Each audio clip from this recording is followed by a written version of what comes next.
Today we've got a crazy revenge story about getting somebody evicted. We'll get into that in a bit, but first, I ruined what would have been a good trip. I used to be in a friends group. There were 4 of us girls in total. I'll call them girl A, B, and C, and then there's me. We all met at a networking event for female riders in the area and decided to be friends. The event was organized by a rider who wanted a community of women riders in the area. I signed up for the event with the hope that I would not just meet and connect with other riders, but that I'd make new friends too. At the event, we discussed how hard it was to make friends and maintain friendships as adults. One of the speakers at the event suggested that we go around and introduce ourselves to at least 5 different people, exchange contacts, and talk about common interests aside from riding. I moved to one of the ladies and introduced myself. Another lady walked up to us and introduced herself to us, so we just made it a trio thing and talked about our love for traveling. After the exercise, the speaker who had made the suggestion asked us to introduce our new friend to everyone. I stood and introduced my 2 new friends. It was funny because the woman was amused that people found it difficult to make 1 friend and I'd already made 2. I then told her that we bonded over our mutual interest in traveling. One lady in the group jumped up, said she loved to travel too, and asked if she could join our group. We happily agreed, and that was the start of our group friendship. I'll call the lady that jumped up C. C was the last to join in the group, but she was the most vocal and the most annoying. At least she was to me. She always wanted to be in charge of everything. She wanted to decide where we met, whose house we hung out in, and where we visited. At the time we met, none of us could afford to travel out of the country to any of our dream countries, but we started to save towards it. I noticed C's domineering attitude very early on, but it became more pronounced when we wanted to decide on the first country to travel to. She insisted that we visit a country that she visited with her parents when she was a child. She then went on to tell us about how she had had many good memories in that country as a child and how she wanted to visit all the places she did with her dad. Her dad was in a vegetative state at the time. He died eventually. The problem was that her reason for wanting to visit that country was very selfish. She may have a sentimental connection to that country, but we did not. She kept talking about why we should visit that country and went on and on about it until we all just agreed to. At first, she tried to convince us that it was a cool place and that since she'd been there, she knew we'd love it. We did love the country, but we didn't want it to be the first country we visited. When she saw that she couldn't convince us, she started to guilt trip everyone, talking about her dad and all that. Only B stood up to her and insisted that we couldn't make our travel plans revolve around her childhood. She and B had an argument about it, but the rest of us were too cowardly to support B. That soon became a pattern for us. C would say or do something that showed how bossy she was, and B would stand up to her. I think C was mad that B always stood up to her and disliked her, but C is a very sneaky person. Rather than act out or show any kind of animosity towards B, she was even extra nice towards her. One day, C visited me. She lived the closest to me, and while we talked about random stuff, she mentioned that B said my boyfriend was abusive and that he'd hit me the month before. At the time, I was in fact in an abusive relationship with my ex, and I'd confided in B about it.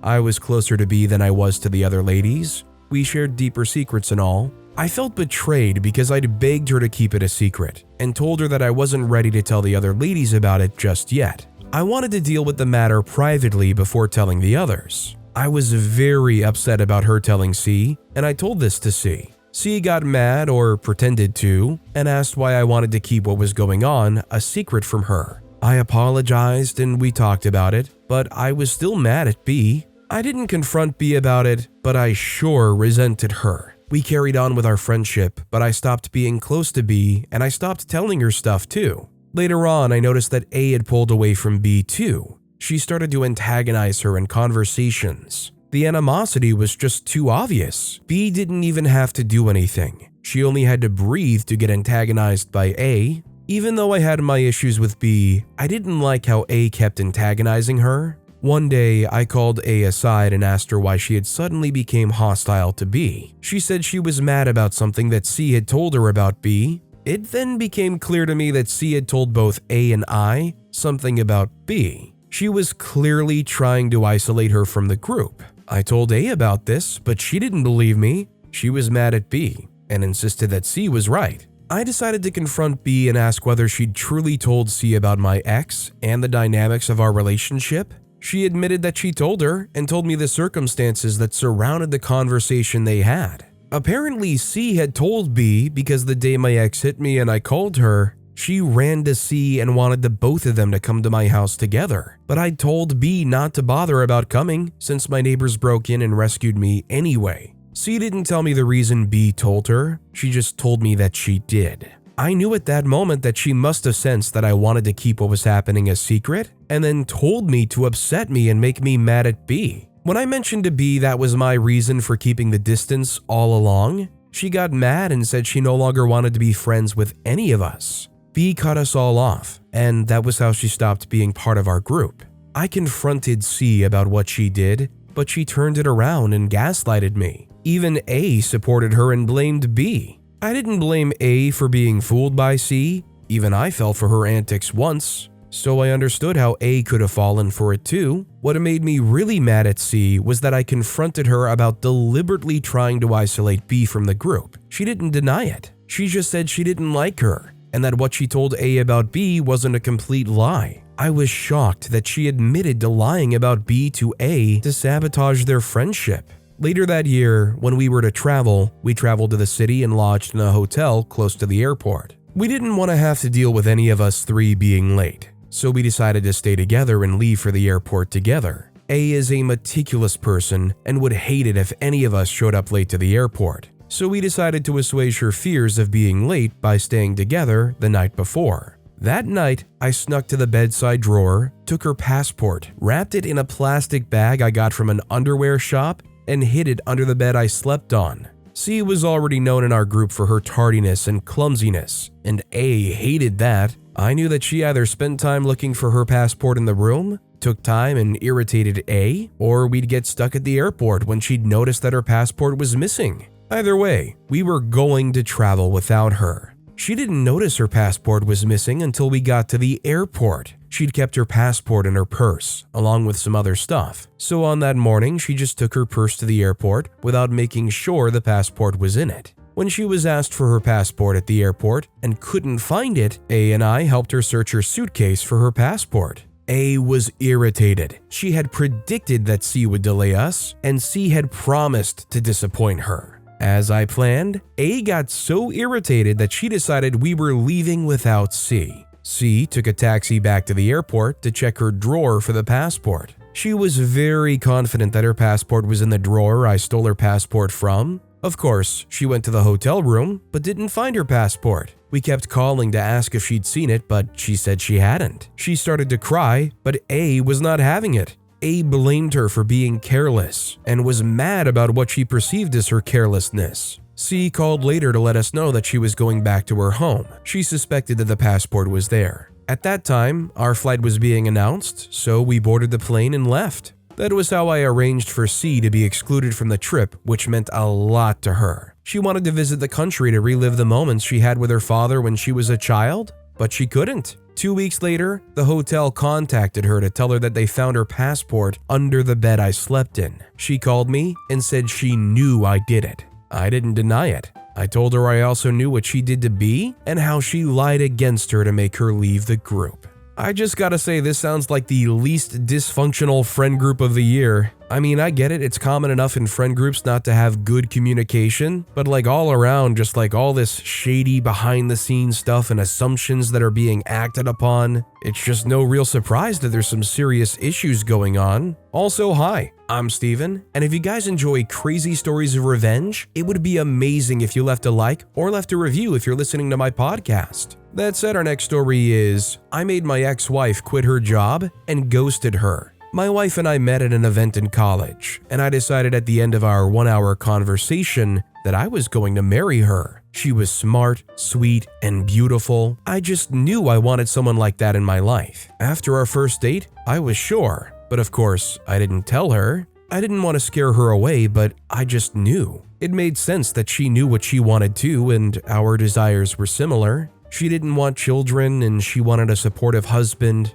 I was the kind of guy who'd support his woman's career. I carried on the campaign for my ex-girlfriend's student government election on my back in high school. I wasn't even interested in student politics, but my ex was, and I gave her all the support she needed. I also didn't want kids. My mom had my 3 younger siblings when I was 13. I pretty much participated in parenting them. I also had little cousins who visited us all the time, and while I loved them all and enjoyed their presence, I always wanted them to leave at the end of the day. How I felt showed me that having kids of my own would be a bad decision, so I decided not to.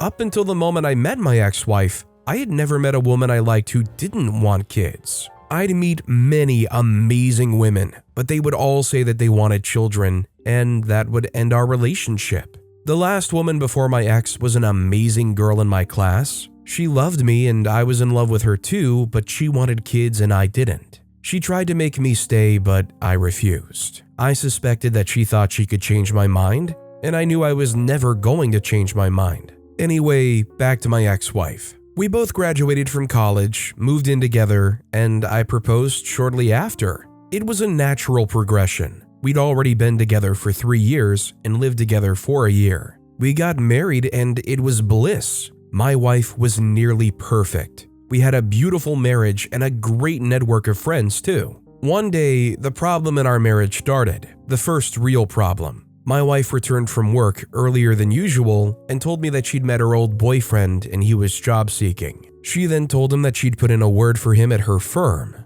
I was annoyed. I felt she should have told me before doing that. She thought I was overreacting and said I was just jealous. In fairness to her, I was jealous. She and her old boyfriend knew each other from high school and still maintained their friendship in their freshman year. They broke up after the first year because it became a lot harder to manage a long-distance relationship.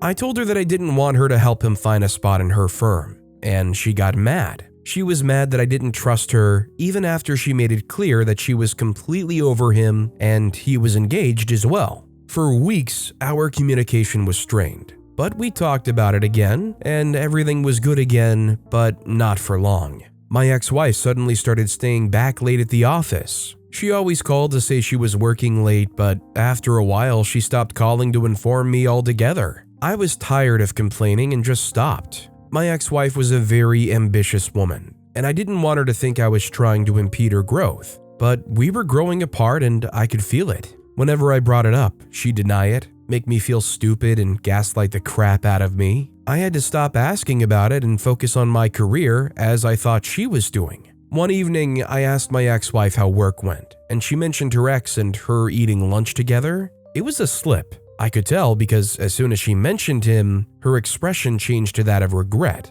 But again, she switched it. I asked her if they'd been hanging out, and she said yes. It was a small organization. People were bound to run into each other in the cafeteria. We had another argument about it, and that night she slept on a couch in the living room. The next morning, I apologized and asked her to invite him to dinner so we could all get to know each other. She agreed and promised that I'd like him. She also added that she'd ask him to invite the woman he was engaged to. That weekend, we had dinner together. I met him and his fiancée and immediately felt ashamed that I even thought he'd be interested in my wife. They had a beautiful relationship and he didn't seem to be interested in my wife at all. After we had dinner, I stopped asking my ex-wife about him.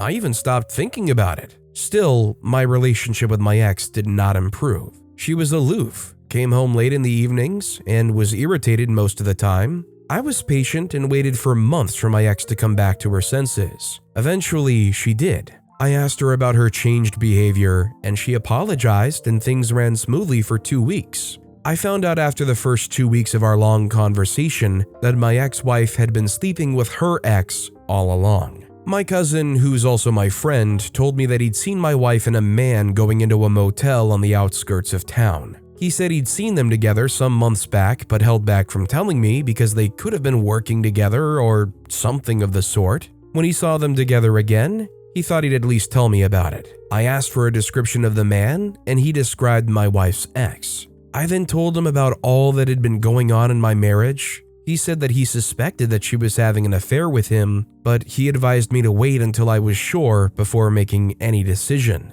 He even offered to wait until they got out of the motel and for me to join him so we could catch them together, but I refused. I asked him for the motel address and thanked him. When my ex returned that evening, I confronted her about what I'd been told. and she burst into tears and begged for my forgiveness. I told her I could not forgive what I didn't know. She had to tell me everything. It turned out that she and the other guy had been having an affair for a month. They went to the motel together regularly, and he told her he was in love with her. Suddenly, he told her that he was starting to feel guilty about the affair and didn't want to hurt his fiancée. He told her that he told his fiancée and that she forgave him. Do you know what I found the most amusing? On that day, the day my cousin saw them together, he'd asked her to go with him to the motel to discuss the end of their relationship. I was disgusted at my ex-wife. I couldn't believe that the woman I loved so much wasn't just cheating, but was even being fooled by her ex. I just knew she wasn't telling the whole truth. He probably lied to her about them eloping together.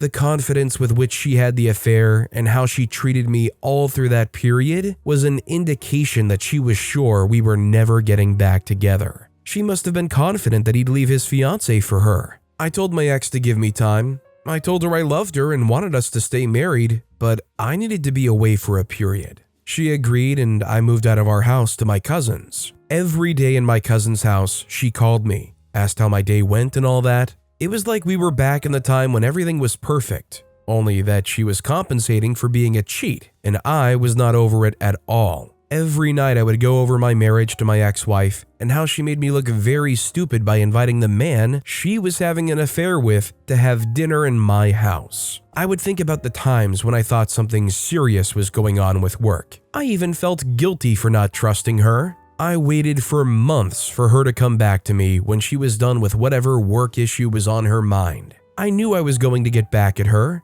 and I did. I called her and told her I was ready to come back home. She was excited, made many promises about never repeating what had happened, and I heard it all. I told her that the only condition for me to return home and for everything to return to normal was if she quit her job at the firm. I told her I wasn't comfortable with her working at the same job as the person she cheated on me with. She hesitated, and I told her to think about it. I knew my ex-wife. She loved her job. She started the firm with the founder, so she knew that if she continued to work there, she would be sure to climb the ladder very fast. The founder trusted her, and she'd invested so much time and effort in the firm. She tried to talk me out of it, but I made it clear that I'd made my decision. When she quit, I returned home to make sure that her decision was permanent. She wasn't happy at first because the founder of the firm was disappointed that she was leaving, especially since she didn't give him a cogent reason. After living together for 2 months, I left the house one day. I just ghosted her. I didn't take her calls and refused to speak to her when she came to my office to see me. So, did Opie actually go through with getting married here? Are they still married? I just want to know if there was a divorce. I get ghosting them after all that, but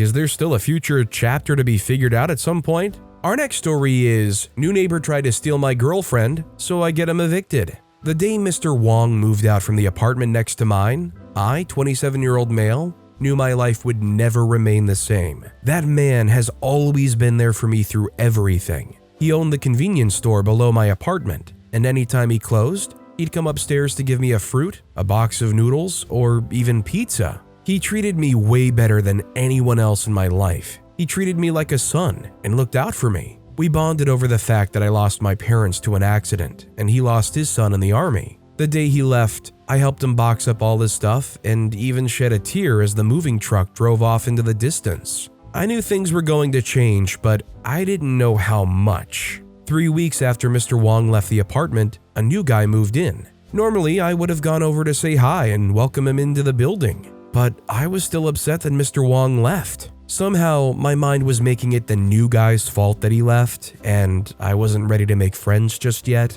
But the new guy, on the other hand, didn't mind my silence. A week after he moved in, I heard a knock on my door a few minutes after I got back from work. I opened it, and surprisingly, there he was, standing at my door with a wide smile on his face. He said hi and introduced himself as Ian, 29-year-old male. He said he was having an electrical problem in his apartment and he wanted to borrow a plier. Mr. Wong also had the same electrical problem. His lights were always flickering as though he was living in a haunted house. I asked Ian if that was the problem, and he said yes. I told him that the previous tenant had also complained of the same thing and that they never found a solution to it. He told me not to worry because he knew exactly what was wrong with it, and so I borrowed him the plier, and less than an hour later, he returned the plier to me with the flickering lights fixed. I apologized for not coming over to say hi to him when he first moved in, but he waved it off. He invited me to his place for a beer, and seeing that I just got back from work and was looking to unwind, I accepted his offer and went with him to his place.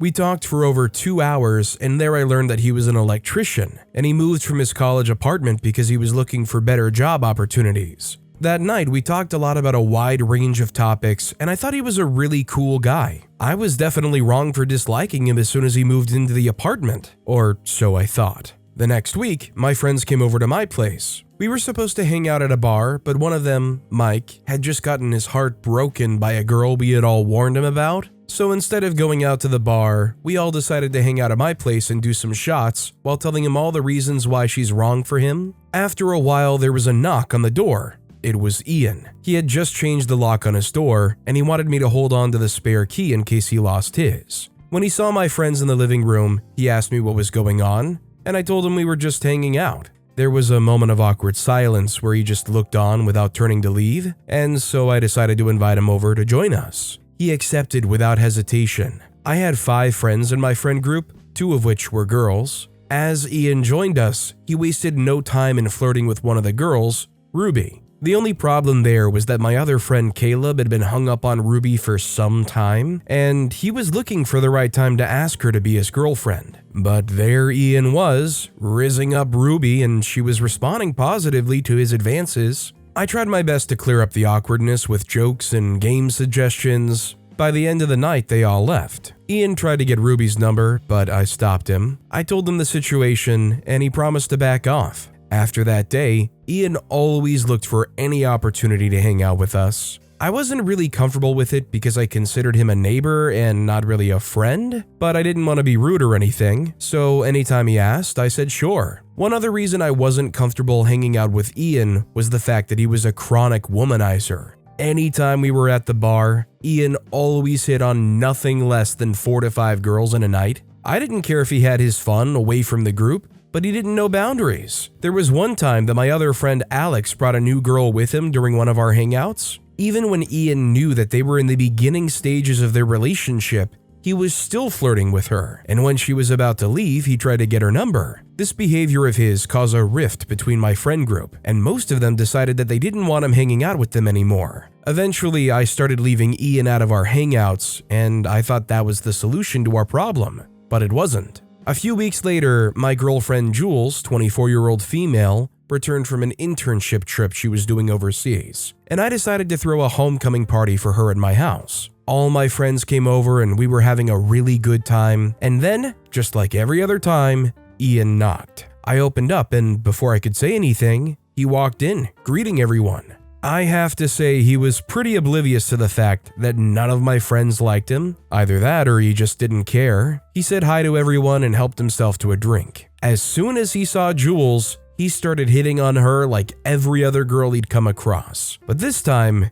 it hit too close to home. I was so pissed, but being the diplomat I am, I walked up to him and told him to stay away from my girlfriend. He tried to play off the entire thing as a joke, and since Jules didn't know who he was and what he's done, she also thought it was a joke. By the end of the day, everyone went their separate ways, and since Jules was staying with me, she was the only one left. Over the next few days, I noticed something strange going on. Jules was on her phone more often, and not just that, she seemed to be enjoying the company of whoever she was texting. I mean, she was giggling and all. I'm not one to pry, but there was something suspicious going on, and I'd have been a fool to just let it slide. I asked her what was going on, and she said that Ian was making her laugh. Wait, what? I asked her how she got his number, and she said he gave it to her the day he came for her welcome home party. I was with him the entire day, trying to make sure that didn't happen, but somehow he managed to sneak the number to her. I told her to stop texting him because I didn't trust him. I told her everything he'd done over the months that she wasn't around, but she didn't believe me. She said he was harmless, and all they did was talk and make jokes. Jules was stubborn,